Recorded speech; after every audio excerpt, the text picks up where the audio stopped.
Of home affairs issues guidelines for unlock first, which means union ministry of home affair ने 1 जून से start होने वाले 1 महीने के लिए कंटेनमेंट जोन के बाहर जितनी भी एक्टिविटीज़ होंगी उनको रीओपन करने के लिए एक नई गाइडलाइन इशू की है। अब ये जो लॉकडाउन है, जितनी भी सिटीज़ हैं जो कि रेड जोन में आती हैं, उनके लिए मिनिस्ट्री ऑफ होम अफेयर ने ये वाली गाइडलाइन इशू की है। ये जो अनलॉक की वाली प्रोसेस है ये 3 फेज में होगी, और जिसमें कि जो पहला फेज है वो 8 जून से स्टार्ट होगा। पहले फेज में जितनी भी रिलीजियस प्लेसेस हैं या जितने भी धार्मिक स्थल हैं, होटल्स हैं, रेस्टोरेंट हैं या जितने भी शॉपिंग मॉल हैं, उनको खोला जाएगा 8 जून से। जबकि दूसरे फेज में स्कूल, कॉलेज, एजुकेशन इंस्टीट्यूशन वगैरह को खोला जाएगा, लेकिन स्टेट और यूनियन टेरिटरी से एक बार कंसल्ट करने के बाद। जबकि जो तीसरा फेज है उसमें डिसाइड किया जाएगा कि जितने भी आपके जिम हैं या फिर इंटरनेशनल ट्रेवल है या फिर मेट्रो रेल वगैरह है, उनको कब से स्टार्ट किया जाएगा।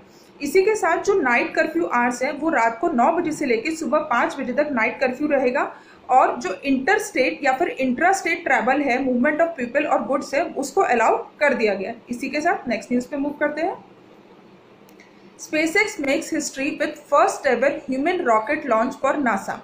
SpaceX के क्रू ड्रैगन स्पेसक्राफ्ट ने कैनेडी स्पेस सेंटर से इंटरनेशनल स्पेस स्टेशन के लिए कल रात सफलतापूर्वक उड़ान भरी, जिसमें कि नासा के 2 astronaut Robert Behnken and Douglas Hurley भी शामिल थे। अब ऐसा पहली बार हुआ है कि जो नासा के एस्ट्रोनॉट हैं उनको SpaceX के साथ लॉन्च किया गया है, और 2011 के बाद ये भी पहली बार हुआ है कि नासा ने अपना क्रू लॉन्च किया है।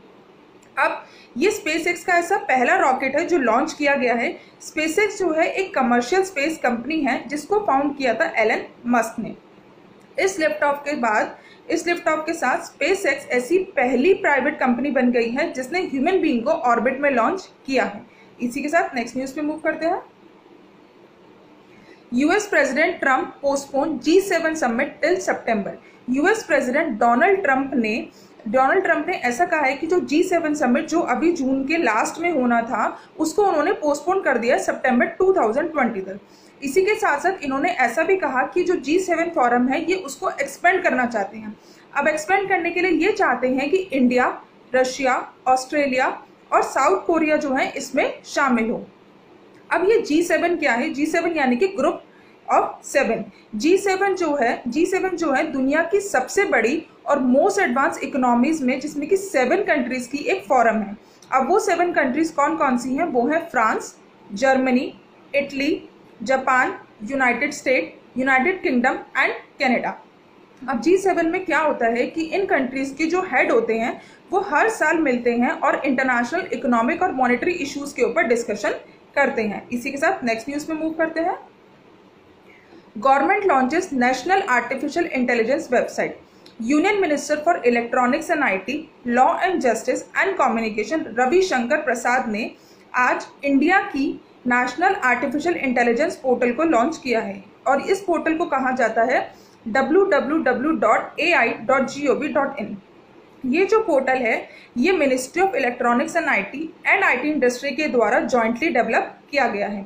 ये पोर्टल क्या करेगा? ये पोर्टल इंडिया में AI रिलेटेड डेवलपमेंट के लिए एक वन स्टॉप डिजिटल प्लेटफॉर्म के रूप में काम करेगा, जिसमें कि जो भी आर्टिकल्स होंगे, स्टार्टअप होगा, इन्वेस्टमेंट फंड इन AI होगा, AI which means artificial intelligence, resources, companies या फिर एजुकेशनल इंस्टीट्यूशन में उन सब के लिए जितने भी रिसोर्सेज हैं ये उन रिसोर्सेज को शेयर करेगा। इसी के साथ साथ गवर्नमेंट ने स्कूल स्टूडेंट्स में आर्टिफिशियल इंटेलिजेंस को प्रमोट करने के लिए एक नेशनल प्रोग्राम भी लॉन्च किया। उस प्रोग्राम का नाम है resource artificial intelligence for youth. इसी के साथ नेक्स्ट न्यूज पे मूव करते हैं। CISCE allows class 10-12 students to change exam center. CISCE which means Council for the Indian School Certificate Examination ने स्टूडेंट्स को, यानी कि जो भी 10th और 12th क्लास के स्टूडेंट्स हैं उनको अलाउ कर दिया है कि वो जिस भी डिस्ट्रिक्ट में, सिटी में या स्टेट में है वो वहाँ से एग्ज़ाम अपना दे सकते हैं, यानी कि वो अपने एग्ज़ाम सेंटर को चेंज कर सकते हैं।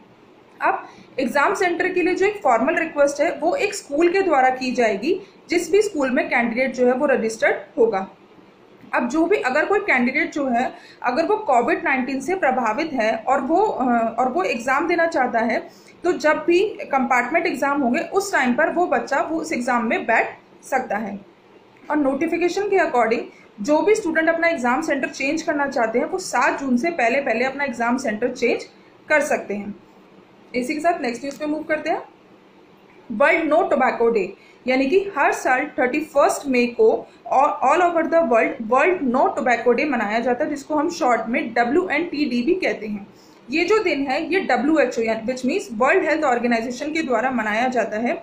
WHO इस दिन को स्पॉन्सर भी करता है। क्यों? क्योंकि ये जो दिन है ये हाईलाइट करता है कि टोबैको के यूज से क्या क्या हेल्थ रिस्क हो सकते हैं, और साथ साथ ये गवर्नमेंट को एनकरेज भी करता है कि गवर्नमेंट को अपनी पॉलिसीज को लागू करना चाहिए ताकि लोगों की मदद हो सके कि वो स्मोकिंग को कम कर सके, और जितने भी टोबैको प्रोडक्ट को वो लोग यूज कर सकते हैं उनके यूज को वो भी कम कर सके।